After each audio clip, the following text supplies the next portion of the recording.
Bonjour, j'espère que vous allez bien. Je suis contente de vous retrouver aujourd'hui pour un nouveau podcast sur la pleine lune en Sagittaire qui aura lieu le 23 mai 2024 à 15h52 heure de Paris. Alors pour les personnes qui écoutent ce podcast sur les plateformes d'écoute, vous pouvez, si vous le souhaitez, aller le regarder sur YouTube car il y a la carte de la nouvelle lune qui est visible. Donc, cette pleine lune, donc je rappelle ce que c'est une opposition du soleil à la lune. Ici, on a le soleil à 2,55 du signe des Gémeaux et la lune qui se trouve à 2,55 du signe du Sagittaire. Donc cette pleine lune, elle marque la moitié de la lunaison en Taureau qui a démarré le 8 mai dernier avec la nouvelle lune dans le signe du Taureau. J'ai fait une vidéo à ce sujet, donc si vous voulez la réécouter avant d'écouter celle-ci, ça peut être pas mal parce qu'on est dans une dynamique de construction et de stabilisation des choses avec le Taureau et pourtant, c'est une pleine lune en Sagittaire qui intervient. Alors, j'attire votre attention sur le fait qu'une nouvelle lune en Taureau, ou une nouvelle lune dans n'importe quel signe, hein, c'est une conjonction du soleil et de la lune. Donc la saison du Taureau ayant commencé le 20 avril, elle aurait très bien pu avoir lieu le 22 avril, cette nouvelle lune. Et dans ce cas-là, comme 14 jours après, le soleil aurait toujours été en Taureau, on aurait eu une pleine lune dans le signe du Scorpion, hein, qui est le signe opposé au Taureau. Et j'ai écrit un livre qui s'appelle Astrologie de la Lune, où j'explique notamment la différence d'interprétation entre les pleines lunes qui se font selon le signe de la nouvelle lune d'avant. Alors, vous inquiétez pas, il y a toujours que deux choix possibles, hein, mais une pleine lune en Sagittaire, elle peut très bien avoir lieu après une nouvelle lune en Taureau ou après une nouvelle lune en Gémeaux, hein. Donc c'est bon à savoir. Et là, en l'occurrence, c'est après une nouvelle lune en Taureau. J'ai été vous chercher mon livre qui s'appelle Astrologie de la Lune aux éditions Le Lotus et l'éléphant. Et dans ce livre, en fait, pour chaque explication de pleine lune, j'ai mis vraiment, par exemple là, la pleine lune en Sagittaire, si la nouvelle lune était en Taureau, si la nouvelle lune était en Gémeaux. Et je vais vous lire ce que j'ai écrit pour si la nouvelle lune était en Taureau. J'ai fait ça pour toutes les nouvelles lunes. Donc, déjà, j'explique, d'une manière générale, hein, je vous lis une partie de mon livre, que la pleine lune, en fait, c'est l'objectivité. C'est une période d'objectivité, contrairement à la nouvelle lune où on pose des intentions, où on a la volonté d'initier, de démarrer quelque chose. 15 jours après, enfin 14 jours après, à la moitié, c'est un peu comme, comment dire, c'est un peu comme la moitié de votre année personnelle. Par exemple, pour les personnes qui sont du signe du Cancer, quand on arrive au mois de décembre, vous avez la pleine lune dans votre signe, puisque le soleil est en Capricorne, donc la pleine lune, quand le soleil est en Capricorne, elle est dans votre signe. Et ça symbolise la moitié de votre année personnelle depuis votre date anniversaire. Et en fait, c'est mi-chemin sur l'année, donc en fait, c'est une bonne période pour faire le point. Est-ce que je suis toujours motivée pour les objectifs que je me suis fixés au départ? Est-ce que j'ai rectifié le tir? Est-ce que j'ai pris de l'avance? Est-ce que j'ai pris du retard sur ce que je m'étais fixé? Si oui, pourquoi? Sinon, pourquoi? En fait, je trouve que c'est vraiment la période pour faire le bilan. Et dans la lunaison, en fait, la pleine lune, elle représente cette période de bilan par rapport, pardon, aux décisions qui ont été prises aux alentours du 8 mai justement. Et donc, ça permet de tirer des conclusions et comme je le dis dans le livre, je vais vous lire le livre, tirer des conclusions liées à l'énergie du Sagittaire évoque un lien avec l'étranger, les voyages, mais aussi avec toute forme d'élévation. Que ce soit sur le plan intellectuel, spirituel ou encore philosophique, la pleine lune en Sagittaire nous pousse à nous questionner. 2 points. Quelles sont mes aspirations? Quels apprentissages puis-je entreprendre? Est-ce que je partage assez mes connaissances avec les autres? Qu'est-ce qui fait que je ne me sens pas libre? Durant cette pleine lune, la lune est opposée au signe des Gémeaux, ce qui nous amène à voir plus grand. Si nous avons perdu confiance en nous, cette pleine lune symbolise le besoin de croire en soi et de partir à l'aventure, au sens propre comme au sens figuré. Et je pense très sincèrement, bon, c'est ce que j'ai écrit, donc je le pense, mais que il y a une volonté d'expansion d'autant plus que la nouvelle lune en Taureau, elle s'était faite à proximité de Jupiter qui était en Taureau à ce moment-là, qui est toujours en Taureau au moment de la pleine lune, mais 3 jours après. D'ailleurs, dites-moi si vous voulez une vidéo sur le sujet. Je ne sais pas si j'organise une masterclass ou si je fais une vidéo sur le transit de Jupiter en Gémeaux, qui va avoir une importance considérable, parce que Jupiter, c'est un signe qui change de signe à peu près tous les ans. Donc, ce que j'ai écrit ensuite, si la nouvelle lune était en taureau, ces questionnements peuvent avoir un lien avec le fait de sortir de sa zone de confort. Le signe du taureau cherche la stabilité et la pleine lune en Sagittaire vient mettre en lumière les idéaux que nous nous fixons, ce à quoi nous aspirons, malgré les responsabilités qui nous pèsent. Nous sommes invités à lâcher prise et à faire preuve de plus d'ouverture d'esprit. Et je pense que c'est clairement la dynamique générale dans laquelle nous nous trouvons, parce que cette pleine lune, elle arrive au début de la saison des Gémeaux, et que le 23 mai, en plus, marque aussi l'entrée de Vénus dans le signe des Gémeaux. Donc, vous voyez bien que sur la carte de la pleine lune, Vénus n'est pas encore en Gémeaux parce que ça se fera plus tard dans la journée, mais ça se fera le même jour. Et Vénus, bah, c'est l'astre du taureau. Donc vraiment, il y a cette idée de poser, enfin d'avoir en tout cas posé des bases solides au moment de la nouvelle lune. C'est pour ça d'ailleurs que je sors cette vidéo assez tôt. Donc là, je suis en train de la tourner et je vais la sortir, je crois, le 15, il me semble. Attendez, je regarde le calendrier. Oui, c'est ça, mercredi 15. Donc, ça laisse un peu plus d'une semaine pour revoir ce que l'on souhaite ancrer dans notre routine, parce qu'après il va y avoir vraiment une forme de lâcher prise. J'en ai parlé, je crois que c'était en story sur le compte de l'école de l'astrologie, où j'expliquais que on a vu dans beaucoup d'horoscopes que, par exemple, ce serait l'année des taureaux, Jupiter est en taureau, c'est l'expansion, etc. Mais la vérité, c'est que avoir Jupiter dans son signe, c'est compliqué, c'est éprouvant, parce que ça donne plein de perspectives, on ne sait pas vraiment où donner de la tête. On peut avoir plusieurs opportunités alléchantes qui se proposent, mais ça ne veut pas dire qu'elles sont fiables et durables.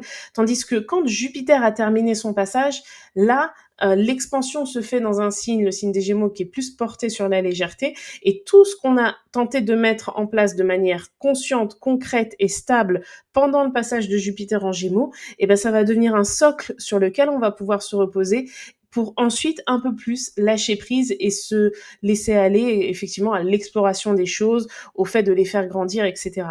Donc, cette pleine lune en Sagittaire, moi, je trouve qu'elle est très importante en ce sens et elle reçoit de très bons aspects. On a la Lune qui est en harmonie avec Pluton, nouvellement entré en Verseau cette année. On a la Lune qui, alors, sur le logiciel, vous voyez une harmonie avec Neptune, c'est pas vraiment vrai parce que Neptune est à la toute fin du signe des Poissons, c'est ce qu'on appelle un faux aspect parce que Sagittaire et Poissons, ce sont des signes en dissonance. Mais comme vous avez Neptune à 29 degrés Poissons et la Lune à 2 degrés Sagittaire, on n'est pas dans une vraie quadrature. Mais le plus important de toute façon, c'est l'harmonie à Pluton, qui est l'astre de la transformation, qui se trouve dans le signe du Verseau, et c'est un placement nouveau pour nous. De notre vivant, on n'a jamais connu une pleine lune en Sagittaire, en harmonie, avec Pluton en Verseau. Hein, la dernière fois qu'on a eu une pleine lune en Sagittaire, en harmonie, avec une position de Pluton, c'est quand Pluton était en balance. Et beaucoup de personnes étaient soit très jeunes, soit même pas nées. Je fais partie de ces personnes, parce que moi j'ai Pluton en Scorpion. Donc c'est pour dire que c'est vraiment quelque chose de nouveau en fait. Donc pour beaucoup de personnes, ça va éveiller de nouvelles perspectives. Et ce qui est important avec la pleine lune, c'est que plus que la nouvelle lune, on est dans une énergie qui est beaucoup plus sur l'instant. Dans le sens où la nouvelle lune, elle démarre toute la lunaison qui est en taureau. Même quand le soleil a quitté le signe du taureau, c'est la lunaison en taureau. Tandis que la pleine lune, c'est vraiment les 48 heures de la pleine lune. D'ailleurs, vous voyez bien que à 15h52, c'est l'heure de la pleine lune. La lune, elle sera entrée en Sagittaire quelques heures avant. Le 23 mai à 9h du matin, je crois qu'elle est même pas encore en Sagittaire. Hein, donc ça veut dire que c'est surtout les 48 heures d'après qui seront vraiment, si je puis dire, favorables à tout cela. Et qu'est-ce qui se passe dans ces 48 heures? Ben, comme je vous l'ai dit, Vénus va entrer dans le signe des Gémeaux. Donc c'est aussi accepter la simplicité des choses. Moi, je pense que on vit aujourd'hui dans un monde qui a énormément changé depuis la triple conjonction Jupiter-Saturne-Pluton de 2020. Ça a changé beaucoup de choses, tout ce qui s'est passé avec le Covid. Je parle pas qu'au niveau matériel et qu'au niveau des chefs d'État, etc., mais même au niveau psychologique. hein. On le voit, on a vécu un enfermement forcé qui a changé drastiquement nos habitudes. Alors moi, je travaille à la maison depuis le confinement, hein, mais j'ai des amis qui sont en entreprise qui seraient incapables de revenir en présentiel en 5 jours sur 5, par exemple. On parle de plus en plus de passer à la semaine de 4 jours. Il y a des entreprises qui l'ont testé en France, etc. Donc on est vraiment dans un retour à quelque chose d'essentiel en fait et de simple. On a vu que apprendre des choses, lire des livres, être plus connecté à la nature, être plus connecté pardon à la spiritualité, à la religion pour certaines personnes, c'est quelque chose qui redevient essentiel. Alors ça se fait pas de la même manière que ça se faisait il y a des centaines d'années, mais il y a un désir de retourner à quelque chose que l'on n'a pas consciemment connu, on va dire. Et donc, la notion de liberté est de plus en plus présente parce que la notion d'individualité l'est de plus en plus aussi, hein. On est dans un monde qui devient profondément individualiste et je pense que même si parfois on s'en plaint, c'est aussi les individus qui font cette situation. On le voit avec tout ce qui est relié à la notion d'identité. Chacun affirme son identité, chacun a envie d'être écouté pour ce qu'il est et va affirmer les choses. On le voit sur l'orientation sexuelle, mais pas que, sur plein d'autres choses en fait. Et cette course à l'identité, en fait, est en corrélation avec une quête de liberté. Bon, il y a forcément un moment où ça va bloquer parce que on est quand même des individus qui vivent en communauté, donc on peut pas être totalement libre. En fait, c'est impossible, hein. Depuis la nuit des temps, on vit en communauté, et je pense très profondément que l'humain n'est pas fait pour vivre seul. Donc il y a plein de questions et de propositions qui se font en ce sens, et je pense qu'on est dans une phase d'expérimentation des choses. Alors vous allez me dire peut-être un peu tout le temps, mais là je trouve que même au niveau politique, on le voit. Alors je sais que c'est aussi en lien avec les réseaux sociaux et l'évolution de la technologie, mais quand je vois le Premier ministre ou le président qui font des FAQ, c'est des foires aux questions, sur leurs réseaux sociaux, on leur pose des questions, après ils répondent, etc. Moi, je n'y vois pas que du marketing. Je pense aussi qu'ils sondent un peu les réponses des gens pour tester de nouvelles choses, pour tenter de nouvelles choses. Ils ont fait beaucoup de marches avant, mais aussi beaucoup de marches arrière sur certaines choses qu'ils ont proposées. Par exemple, là, la dernière chose que j'ai vue, Emmanuel Macron a proposé l'idée. Alors, je sais que beaucoup de personnes ont réagi comme si c'était acté, mais il a proposé l'idée de forcer les pères qui n'assument pas leurs enfants à avoir enfin, c'est plus un droit de visite, un devoir de visite. Et en fait, très sincèrement, je pense que ça va pas se faire parce que personne ne trouve ça sensé. Mais en fait, on dirait que on fait des propositions et nous on doit répondre. En fait, j'ai l'impression qu'on est dans un jeu de questions-réponses, alors que avant, en tout cas après moi peut-être que j'étais plus jeune aussi, mais l'image de la politique qu'on avait, c'était plutôt, on avait l'impression qu'on était dirigé par des gens qui savaient ce qu'ils faisaient et qui savaient mieux que nous les enjeux de tout et qui du coup prenaient des décisions et nous derrière on votait pour celui qui proposait les meilleures choses, mais ça s'arrêtait là. Mais aujourd'hui avec notamment pour moi ça c'est plutôt en verso aussi, la parole des gens compte, ou alors donne l'illusion de compter, hein, je ne sais pas, mais en tout cas les réseaux sociaux créent une proximité qui n'existait pas avant, y compris avec les politiques. Et donc ça fait qu'on est dans un monde en constante évolution. En fait, c'est-à-dire qu'il y a personne qui a gouverné avant avec ces moyens de communication là. C'est pour ça que quand on voit parfois des gens qui disent, quand Emmanuel Macron a fait une FAQ, il a répondu sur YouTube, oh c'est un YouTuber, mais je pense que le prochain président fera pareil en fait. C'est juste que avant ça n'existait pas cette manière de communiquer et ça crée de la proximité. Alors c'est vrai aussi que ça crée un côté cool qui n'est peut-être pas forcément réel, mais en tout cas on est en train d'expérimenter des choses en ce sens. Donc dites-vous que si les politiques à leur niveau ils expérimentent des choses de ce type pour mieux gérer le pays, pour mieux communiquer ou tenter de communiquer d'une manière nouvelle avec la population, nous, dans notre propre vie, on est en plein dedans aussi à une autre échelle. Et je pense qu'aujourd'hui, c'est beaucoup plus difficile pour la majorité des gens de se fixer un objectif, un plan et de foncer tout droit. C'est beaucoup plus tumultueux que ça n'a pu l'être, non pas par rapport à la motivation et à l'implication de la personne, mais surtout par rapport au fait que l'environnement extérieur change constamment. Constamment, il y a des lois qui changent pour tout, il y a des propositions qui évoluent pour tout. On a du mal à se projeter. Aujourd'hui, les personnes qui passent des entretiens d'embauche, n'hésitez pas à le dire en commentaire, mais si on vous pose la question où est-ce que vous êtes dans 10 ans, je pense que c'est très difficile de répondre. À l'époque, on nous posait la question, je sais pas s'ils font toujours ça. Moi, ça fait 5 ans que j'ai pas passé d'entretien, donc je sais pas. Mais je trouve que on est dans cette dynamique vraiment euh, instable, en fait. Et si vous regardez en astrologie, on passe d'une période où toutes les planètes lentes étaient dans des signes de terre et d'eau, à une période où toutes les planètes lentes vont finir dans des signes de feu et d'air. Et la terre et l'eau par rapport au feu et à l'air, eh ben c'est la stabilité, c'est la discrétion, c'est l'ancrage, tandis que l'air et le feu, c'est foncer, c'est se planter, se relever, communiquer, rencontrer. On n'est pas du tout dans quelque chose qui définit la stabilité et la durabilité. Hein. D'ailleurs, ça j'en avais parlé, je crois, dans une masterclass. Euh, en 2 ans, toutes les planètes lentes changent de signe. C'est quelque chose qui n'arrive jamais, je crois, ou qui a dû arriver il y a très très longtemps. C'est-à-dire que 2024, là, on a Pluton qui est rentré en Verseau.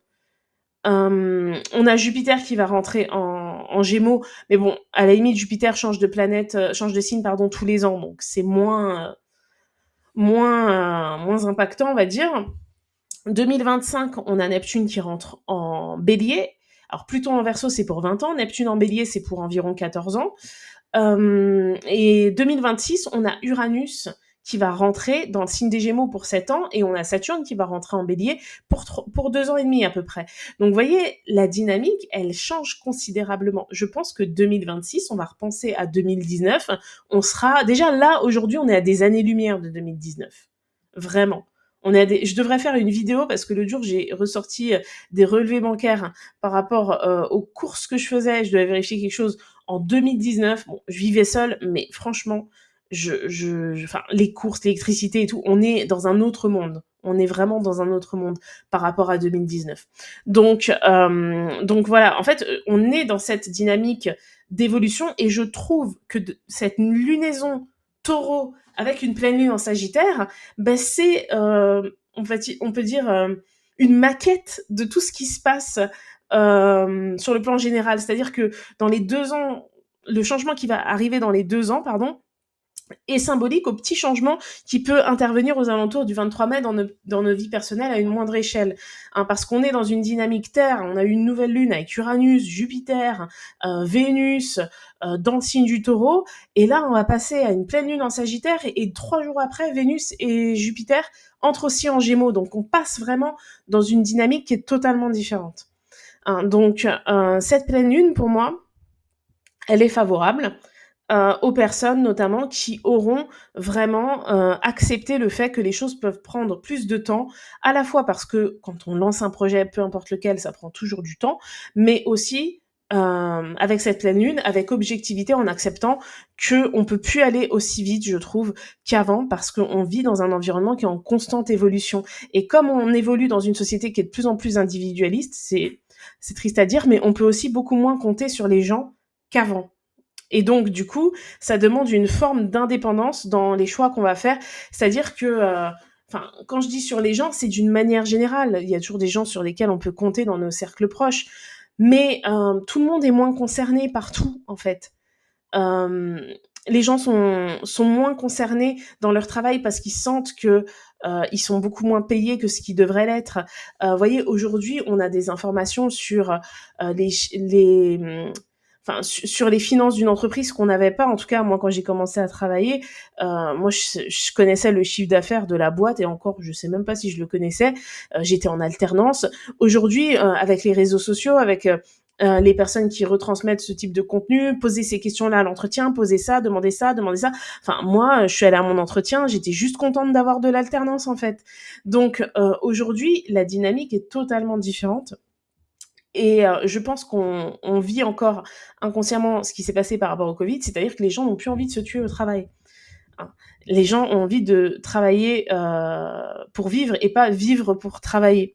en fait. Donc, il y a tout un conflit générationnel. D'ailleurs, si vous avez envie que je fasse une vidéo sur les générations millennials, Z, Y, etc. par rapport à l'astrologie, parce que c'est hyper pertinent. Et je pense très sincèrement que chaque génération a à apprendre des autres et qu'il n'y a pas une génération qui a raison ou qui est plus intelligente que les autres. Ce sont des époques totalement différentes et des réflexes qui sont différents, mais qui sont, je trouve, très intéressants à analyser.